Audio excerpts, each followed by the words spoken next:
Well, hey there, everyone. Welcome back to another episode of the Island Church Weekly podcast.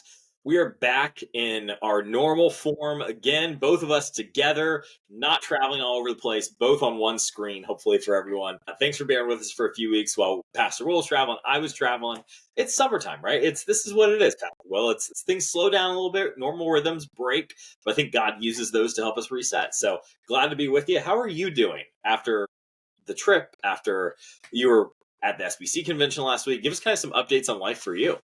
Well, it's saying that most everybody's heard. We had a great time in our time away in Europe for the very first time for us, and saw some things. Went in a lot of different churches and had some insights. Just had enjoyed our time together. It's kind of a 40th anniversary trip, so that went really well. We were all in the right places at the right time. We didn't get left in the country, Well, something like that. So that was all good. It was an adventure getting back because they flew us into Miami as opposed to flying us into Orlando because it was too late for customs, and so we're on get on the bus at 2:35 in the morning from Miami and come back to Orlando. So fun things like that. But my family used to not do. We didn't do camping, Matt, as a kid. We did boating things. So weird things happen, and when you travel, weird things happen.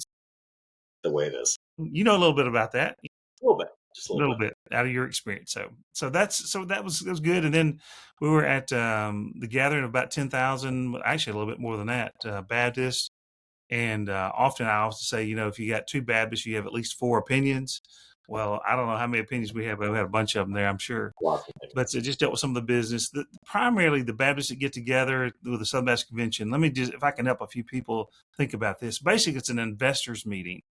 The people that contribute get together and hear reports on how the mission is going internationally and in the U.S., and then how the training is going of the next generation of leaders, and then how they're going to organize themselves and fund the future works. That's kind of what it's about. There's nothing. Our church is very independent. No one tells us anything. We're an independent church, and we self propagate. We reproduce. We self govern. We do all these kinds of things that are internal to us. And so the Baptists just get together and pool money and do things together that some missionaries get fully supported as opposed to spending their time raising money. That's the short It's version such a huge of blessing. kind of what Baptists do. And we partner with other groups outside of just Baptist, but that was that. So it was a good trip. Saw a bunch of friends, and through the years and my years of working in Baptist life and in training students, it's good to see that. Love So it. it's a good time. Good to be back. Love to get back, engage, be back, have summer in Tierra Verde and St. Pete. I love it. How was Sunday Island Church for you? Well, we had Father's Day this past week, and we really tried to stress during that time if someone wasn't here or if they can go back and certainly listen to the message. We really talked about how we as a church, biblically, and how we as a church want to value the role that men play. We want men to do the unique things that God created them to do. We certainly value and love our women. God gave me gave me three extra Absolutely. ones in my household. Absolutely. Yeah.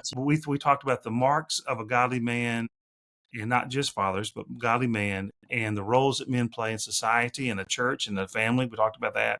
And then we talked about how do we leave a legacy, and how do we pull ourselves forward?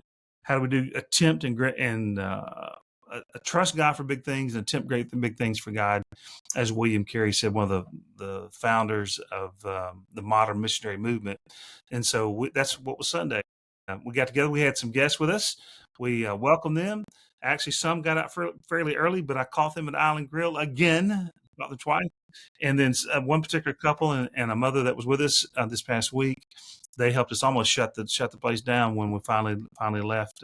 So it was just good, just engaging with people. Good to see our people again, and so it was just a good overall Sunday. I love it. I love it. Well, Pastor Will, what's coming up that folks need to know about? Maybe tell us a little bit about what the rest of the summer could look like in terms of some of the teaching, even. Well, in this summer, it's really important in the summer, people come and go to kind of stay connected with one another. So I'd say check on people around you, people that you know that are connected to the church. And then also make sure you're building relationships with people, because eventually, I mean, it's so important for us to make the invitation to invite people into not just our church family, but through that, we'll actually invite them towards Christ. That's part of what we do. But use the summer to do that. I would encourage you as you're around to do that. But this in the coming weeks, we're going to, in terms of Sunday morning, we're going to be looking at some of the foundations of our faith. Maybe you're out there and you say, I came from a XYZ background, or I Yeah. don't have a strong Bible background. Yeah. Well, what about the next 6 weeks, maybe 8 weeks? I'm not really sure. I don't have it all planned out in great detail. We're going to look at some of the foundations of the faith. Like, why do we do baptism? What is that all about? Yeah. Why do we? Yeah. What's the Lord's Supper about? Why do churches? What's this whole offering thing? What's the deal with that? Why do we pray? And just some of those kind of basic kinds of things. Hopefully, it'll be helpful to our people, be refreshing and encouraging to our people. But also, as you have guests or you have friends, this would be a good time to invite them in. Maybe they know a little something about the church or churches. They have a church experience, but they really didn't understand why does the church do those kind of crazy things. So we're going to look at some of those things. And the good thing about this particular series in sermons, Matt, for this summer and in the early fall, is that each one of those are kind of stand alone as opposed to being all tied together in a series, building on each other. They'll actually each message will stand alone, and so that's good when people are coming and going.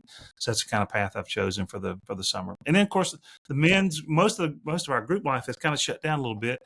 Or put on pause until the fall. But actually, the men's group for the next 4 or 5 weeks, is going to continue to meet on Tuesday, and so you can do that. And we're thinking about having some gatherings at the church to do some kind of fun activities. So there's several things that kind of in the work. Just stay tuned, and we'll let you know. Awesome. Lots of opportunities there for sure. The cool thing about the foundation sermons too is I would just encourage folks that as you listen to those, if something speaks to you, or you're just kind of saying, I'm always looking for resources. I have friends or family member asking, about the faith or curious about Jesus. Those are great messages just to return to save, to bookmark, whatever you got to do to put a reminder for yourself, so that, as you have someone in your life who may be struggling with one of these issues or asking questions, you can say, hey, actually, my pastor preached about this 2 months ago or 2 weeks ago or 2 years ago. You can always come back to those resources, those foundations that you can use as an evangelism tool with people in your life who have questions about those things, and give them that resource. So I would encourage people to do that. Pastor Will, anything that folks can be praying for specifically for the church this week? Well, that's on more on a it's not a church-wide thing, but it's our pastor's wife, which is Sandy. She's got her surgery's coming up Friday with the cancer, and we're very optimistic about it. But she's had some procedures already this week to prepare for that, put in some markers and other kinds of things that she's done. She's got quite a number of appointments to get ready for that. But a lot of our people do. We want to continue to pray for the people around us. You got Susan McGee was in a car wreck. Many of you guys know that. Just had some communication with Susan and just praying for her recovery. I mean, it was quite an accident and quite some damages to her physically. And so just pray for her and just pay attention to the people around you and just look out for one another, really. Yeah, absolutely. That's a great word. Great word. Well, we are absolutely praying for you all, the whole family, as you all walk into this. We'll be praying Friday. So thanks for sharing the update with us and keep us informed on ways that we can be supportive of you all as our pastors. So grateful for you all. Thank you all for watching at home, and we'll see you back here next week on the Island Church Weekly Podcast.